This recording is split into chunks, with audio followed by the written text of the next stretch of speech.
એક ગુરુના બે ચેલા, એક ત્યાગમાં બહુ માનતો હતો અને બીજો જરાક આમ સંસારની દ્રષ્ટિએ પ્રેક્ટિકલ માણસ, કે ભાઈ પૈસા તો જોઈએ, કમાવાય જોઈએ, રાખવાય જોઈએ, બેંક બેલેન્સ પણ થોડું વધારવું જોઈએ, આજ પૈસા વગર કોઈને પૂછતું નથી.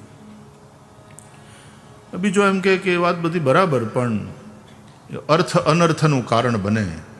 શાંતિ તો ત્યાગમાં જ છે. એ કે શાંતિ હશે ત્યાગમાં, બાકી સુખ તો આમાં. તો કે નહીં, સુખ પણ ત્યાગ સિવાય સંભવ નથી, કારણ કે ત્યાગ સિવાય શાંતિ નહીં અને શાંતિ સિવાય સુખ નહીં. અશાંતસ્ય કુતઃ સુખમ, ત્યાગાત શાંતિરનંતરમ. આ ભગવદ્ ગીતાના જ સૂત્રો છે. બે જણા વાતો કરતા કરતા જતા હતા. એક જણો ત્યાગને વધારે મહત્વ આપતો હતો, બીજો જણો સંગ્રહમાં માનતો હતો. વચ્ચે નદી આવી, ઓલે પાર જવાનું હતું.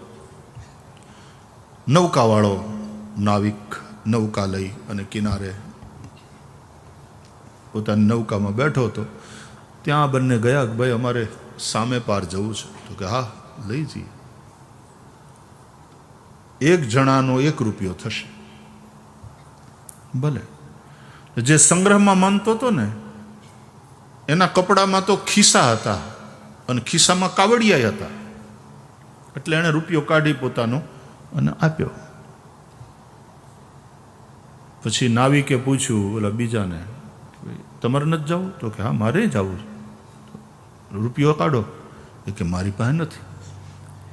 એ ત્યાગમાં માનતો તો એમ જ નહીં, ત્યાગી હતો ખરા અર્થમાં. એના કપડા જેવા હતા કે એમાં ખિસ્સા જ નહોતા.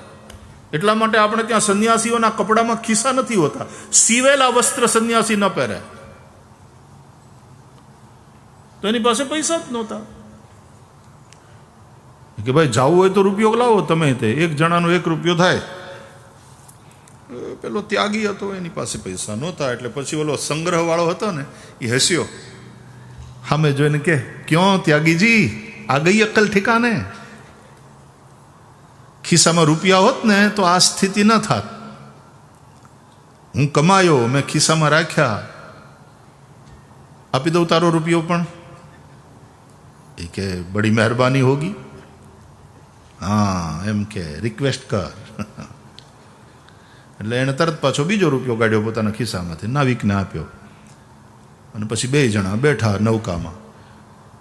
પણ ઓલી પાર જતી હતી ને નૌકા, એટલે આ સંગ્રહવાળો પૈસાવાળો એવો કૂદાકૂદ કરે. ત્યાગીજી, ત્યાગની બધી વાતો થાય. પ્રેક્ટિકલ સંસારમાં છે ને, રૂપિયા જોઈએ, પૈસા વગર કાંઈ ન ચાલે.